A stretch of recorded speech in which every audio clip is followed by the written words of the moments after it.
ঘরের দরজায় যে দোয়া লিখে রাখে কেউ জাদু করতে পারবে না।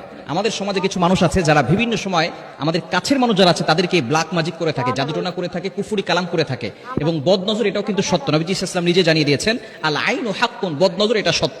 সুতরাং অনেক সময় বিভিন্নভাবে ক্ষতি করার জন্য ব্ল্যাক ম্যাজিক, জাদুটোনা, কুফুরি কালাম করে থাকে।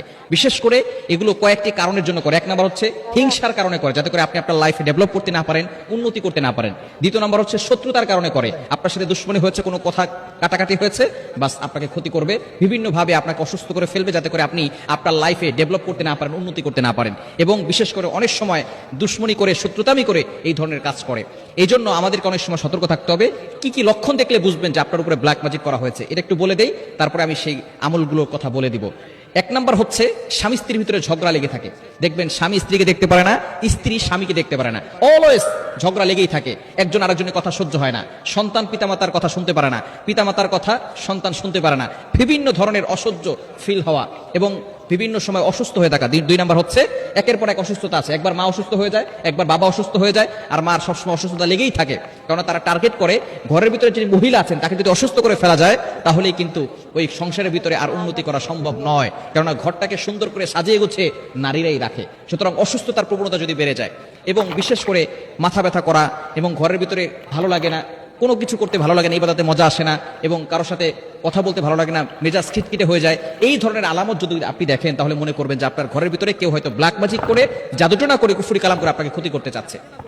এজন্য আপনার ঘরের দরজায় এই আয়াতগুলো লিখে সেখানে টানিয়ে রাখবেন। বিশেষ করে ঘরের ভিতরে এগুলো টানিয়ে রাখবেন, অথবা এগুলোকে কাগজটাকে ভালো করে লেখার পরে সেই কাগজটাকে ভালো করে পেঁচিয়ে তারপরে সেখানে কোনো জায়গায় রেখে দিবেন। ইনশাআল্লাহ ঘরের ভিতরে কেউ জাদু করতে পারবে না। নাম্বার ওয়ান, এক নাম্বার হচ্ছে আয়াতুল কুরসি। আয়াতুল কুরসি হচ্ছে জিনদের সবচেয়ে বড় মহা ঔষধ এবং ব্ল্যাক ম্যাজিক, জাদুটোনা, কুফরি কালামের সবচেয়ে বড় ওষুধ হচ্ছে আয়াতুল কুরসি। সূরা বাকারার 255 নম্বর আয়াত, 3 নম্বর পারা 11 নম্বর পৃষ্ঠার 8 থেকে 12-13 নম্বর লাইন পর্যন্ত রয়েছে। সূরাতুল বাকারার 255 255 নম্বর আয়াত, এই আয়াতটি আমরা লিখব।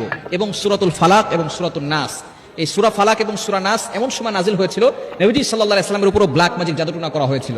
তখন আল্লাহ পাক রব্বুল আলামিন এই সূরা দুটি নাজিল করে নবীজি সাল্লাল্লাহু আলাইহি ওয়াসাল্লামকে সুস্থতার নিয়ামত দান করেছিলেন। সুতরাং আয়াতুল কুরসি লিখবো এবং সূরা ফালাক, সূরা নাস, সূরা ইখলাস লিখতে পারেন এবং সূরা বাকারার শেষ দুইটি আয়াত, এগুলো যদি আপনি লিখে আপনার ঘরের দরজার আশেপাশে রাখতে পারেন, ইনশাআল্লাহ কেউ আপনার ঘরের ভিতরে ব্ল্যাক ম্যাজিক ঢুকাতে পারবে না, ঢুকালেও তাদের কোনো কাজে সফলতা অর্জন করতে পারবে না। এবং অবশ্যই যদি এই ধরনের কোনো সমস্যা হয়ে থাকে তাহলে আমরা 5 ওয়াক্ত নামাজ মাস্টবি পড়বো, ঘরের ভিতরে অপবিত্র কোনো জিনিস রাখবো না, মূর্তি, এরপরে বিভিন্ন ধরনের পুতুল, এরপরে কোনো ছবি টানিয়ে রাখবো না, এবং বিশেষ করে টিভি, টেলিভিশন এগুলো চালানো যাবে না, হারাম গানগুলো এগুলো শোনা যাবে না। ঘরের ভিতরে কোরআন তেলাওয়াতটাকে বাড়িয়ে দিতে হবে।